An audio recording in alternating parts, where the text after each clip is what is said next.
से ज्यादा खूबसूरत जुमला लगता है कार्लाइल जॉर्ज मुफक्कर का। वो कहता काश दुनिया अली को मैदान जंग में मसरूफ ना रखती।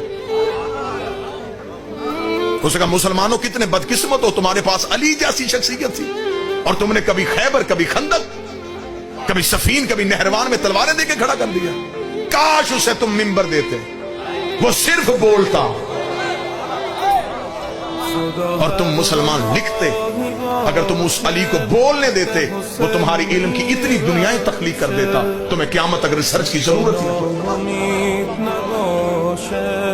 इसलिए कूफे में मेरे मौला अली ने 3 बार सीने पे हार मारा, हाय हसरत, हाय हसरत, हाय हसरत। सहाबी ने कदमों में गिर के कहा या अली कौन सी हसरत? फरमाया जितना बड़ा आलिम था उतना किसी ने पूछा नहीं, जितना बड़ा सखी था उतना किसी ने मांगा।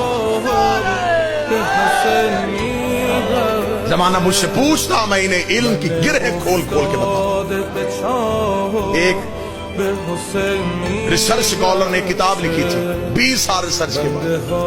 खान साहब जुमला सुनने वाला था, उसने 20 साल रिसर्च की और किताब लिखी थी आंट चींटी पे।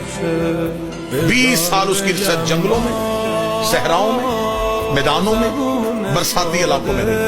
उसने अपनी पूरी किताब में सिर्फ इतना लिखा कि हर एक जगह की चींटियों की कौन कौन सी नस्लें, इनके कबीले कितने होते, इनकी रंगतें कैसी होती। 20 साल रिसर्च के बाद उसने किताब मार्केट में फेंकी। लोगों ने किताब सर पे उठा ली, यार इतना बड़ा रिसर्च स्कॉलर 20 साल सिर्फ चींटी पे रिसर्च करता। जब उसकी किताब की तकरीर में रूनुमाई थी तो उसके बाद नजफ के एक तालिबे इल्म ने उसे मौला अली का खुतबा भेजा जो अली ने सदियों पहले चींटी पे दिया था। जब उसने वो खुतबा पढ़ा, उसने सर पकड़ के कहा काश मैं ये खुतबा पहले पढ़ लेता, मेरे 20 साल जाया ना होते। सदर सोने के साथ लिखने वाली है। उसने कहा मैंने 20 साल सर्च करके सिर्फ इतना पता किया कि चींटी की नस्लें कितनी हैं। वो सदियों पहले बता गया कि चींटी के बदन में रगें कितनी। उसने सदियों पहले बताया। मौला अमीर अल मोमिनीन जब ये खुतबा दिया तो मौला रेत पे बैठे हुए थे। ये सामने बैठे हुए सहाबा में से एक शख्स ने कहा था या मौला हर चीज की खिलकत में कोई राज है। ये कहने के बाद सामने से एक चींटी गुजरी, उसे देखेगा या अली इसकी खिलकत में क्या राज है। अली मुस्कुराए और अली मुस्कुरा के फरमाया लुत्फ लेंगे आप बात। मौला ने फरमाया चींटी को मौला ने यूं देखा और देख के मौला ने फरमाया चींटी की पूरे साल की खुराक गंदम का एक दाना। अली फरमाते कि अल्लाह ने इसे इतना शऊर दिया है, जब ये दाने को स्टोर करती है तो ये 4 हिस्सों में करती है। इसे भी इतनी अक्ल है, मैं 2 में करूंगी तो फिर पौधा उगाए। अगर ये 2 हिस्सों में तकसीम करे तो फिर वहां से गंदम का पौधा, उसे 4 हिस्सों में। मौला अली ने फरमाया कि चींटियों की हर एक कबीले में एक ऐसी चींटी होती है जिसे अल्लाह उस कबीले, उस खानदान में पैदा करता है और वो उस कबीले की इमाम होती है। गुफ्तगू है इमाम पे तो आखिरी सतर।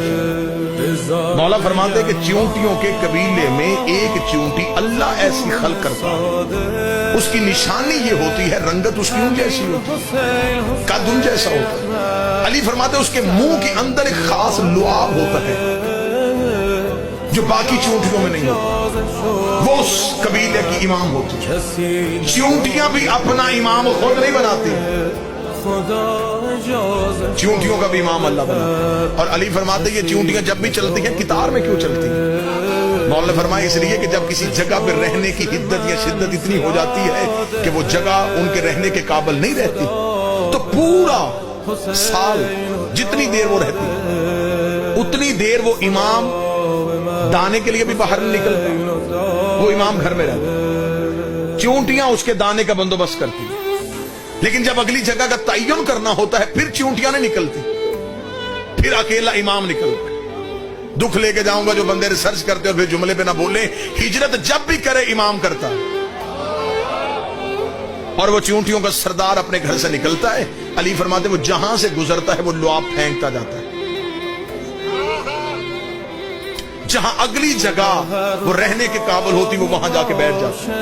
चींटियां उस लुआब को सूंघती हुई कितार में चलती। अली फरमाते अल्लाह ने चींटी को भी इतनी अकल दी है, उसे भी खबर है मैं इमाम के दिए रास्ते से हटी तो भटक जाऊंगी।